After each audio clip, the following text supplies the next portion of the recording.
we're now joined by Alastair MacDougall to talk about travelling to the Rugby World Cup. Alastair is Marketing Director of SA Sport Travel, which is one of the companies selling packages for fans. Thank you so much for joining us. Now, how many South Africans do we expect to go to New Zealand? Andy, thank you. Thank you for having me.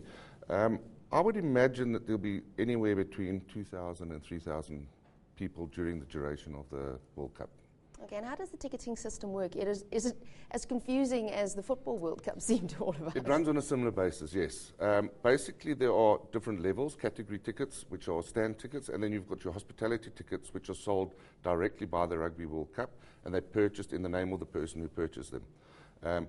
All packages that are sold through Rugby World Cup affiliated companies would have tickets that are grandstand tickets, and the hospitality tickets are sold separately. Okay, because how much would it cost the average South African going to New Zealand for the World Cup? I've dabbled around on the official website, and I've seen a pool game ticket, costs $460, which is 2,500 rand. That would probably be a hospitality ticket. The pool games for South Africa, obviously against Wales, against Fiji, Samoa, and Namibia, the Category C tickets, which fans can get online, they get allocated tickets, much the same as you said with the Soccer World Cup. They start at about $125. And then obviously they move up depending on the position in the stadium. Okay, so if I were to go talk to the boss now about getting some leave, what would a package set me back and what would I get for it? What would you want to watch? A pool game or one of the quarterfinals, semi-finals, or the final where South Africa will be? Yeah, let's go the biggies. Let's see the playoffs. Okay, you're probably looking, if you took a semi-final, final package, including return air flights to Auckland, around about 80,000 rand.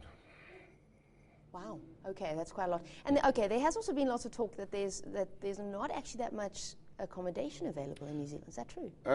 Look, unfortunately, the Christchurch earthquake, a lot of games have been moved, but the semi-finals and finals were always going to be in Auckland, so there was always going to be a problem.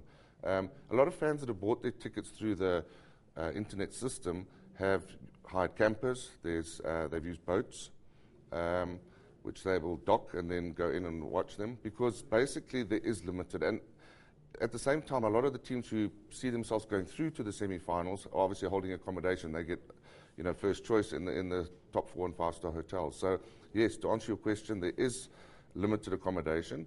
But I think, as in South Africa, people are finding different ways of making things work. Okay. Now, and are there cheaper options? Is there a way of going out there and actually doing it on some kind of budget? Oh, yes, certainly. There was a big drive earlier in the year for local people from South Africa, I'm talking about now, looking at hiring campers or getting over and staying with friends.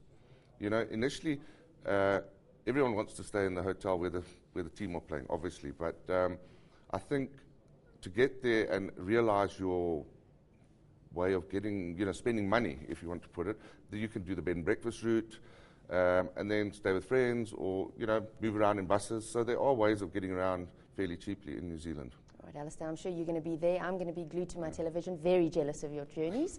But, and best of luck to the Springboks, of course. That was Alastair MacDougall, Sales Director of SA Sports Travel, talking to us about travelling to the Rugby World Cup.